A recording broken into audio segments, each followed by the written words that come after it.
लेकिन अनुराग ठाकुर जी, विपक्ष का कहना है कि जो कभी सोचा था वो शायद नहीं हुआ। सोचा था कि 2 करोड़ नौकरियां देंगे हर एक साल में, वो नहीं हुआ। सोचा था कि हर किसी को रोजगार मिलेगा, नहीं हुआ। उनका ये भी कहना है कि गरीबी रेखा के नीचे से लोग बाहर निकालने चाहिए थे, लेकिन बढ़ गए, ऐसा तो सोचा ना था। तो सवाल कई विपक्ष ने उठाए हैं उपलब्धियों के मामले में। विपक्ष को आप कैसे कन्विंस करेंगे? जो आपकी उपलब्धियां हैं, विपक्ष ही अगर नहीं मानेगा, अगर संसद में ही इस पर कंसेंसस नहीं होगा, तो क्या परसेप्शन बाहर तक जाएगी? देखिए, आंकड़ों को तो ना आप झुठला सकती ना विपक्ष झुठला पाएगा। क्या ये सच्चाई नहीं कि 12 करोड़ शौचालय बने? क्या ये सच्चाई नहीं कि 9 करोड़ 60 लाख महिलाओं को रसोई गैस का सिलेंडर मिला? देखिए, सब आंकड़े नहीं, ये सब दिखता है। और मैं कहना चाहता हूं, जो मुख्य विपक्षी दल कांग्रेस है, उनकी 4 पीढ़ियां ये नारा लगाती रही, गरीबी हटाओ, गरीबी हटाओ, गरीबी हटाओ। गरीब मिट गया, लेकिन गरीबी नहीं हटी थी। लेकिन गरीब मां का बेटा जब देश का प्रधानमंत्री बना, तो 27% गरीबों को गरीबी रेखा से बाहर निकालने का काम नरेंद्र मोदी जी की सरकार में हुआ है। और ये मैं नहीं कहता जी, ये अंतर्राष्ट्रीय एजेंसियों के आंकड़े हैं।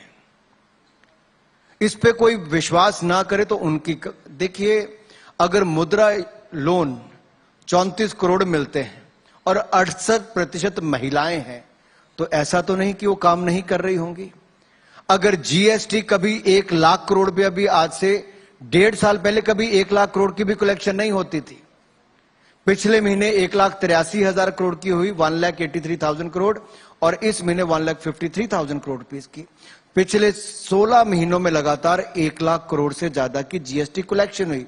That means our economy is growing, and the number says it all that India is the fastest growing economy today. And as per the prediction or the report of the Morgan Stanley, the steps taken by the Modi government in the last 9 years, the reforms what we have taken, especially in the 10 sectors, and the kind of capital investment the Modi government has done, even in this budget, 10 lakh crore rupees has been earmarked for the capital investment. That clearly shows that our outlay for the capital investment is 33% higher than the last year, which will boost the growth further. And the indicative number for this financial year 23-24 is 7.2%, which is highest globally, I think, which is a good sign for the Indian economy. So the world is seeing hope in India.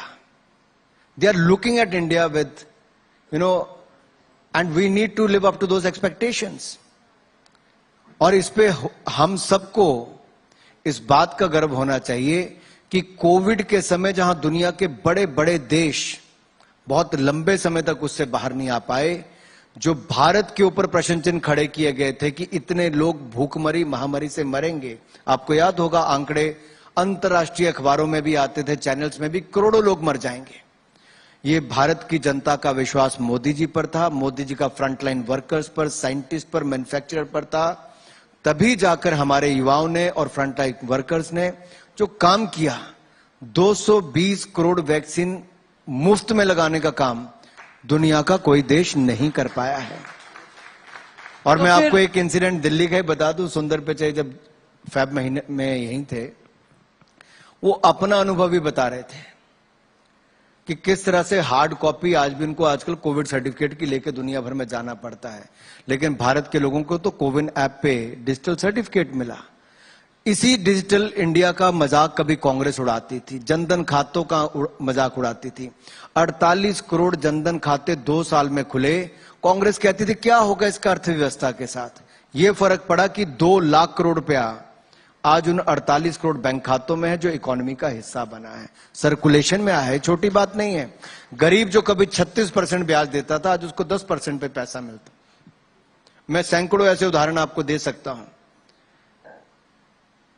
और ये मैं इसलिए दे रहा हूं कि ये लोग गरीब के नाम पे वोट मांगते रहे, लेकिन गरीब के लिए इन्होंने किया कुछ नहीं। गरीब के लिए किसी ने किया है तो नरेंद्र मोदी जी की सरकार ने किया है। लेकिन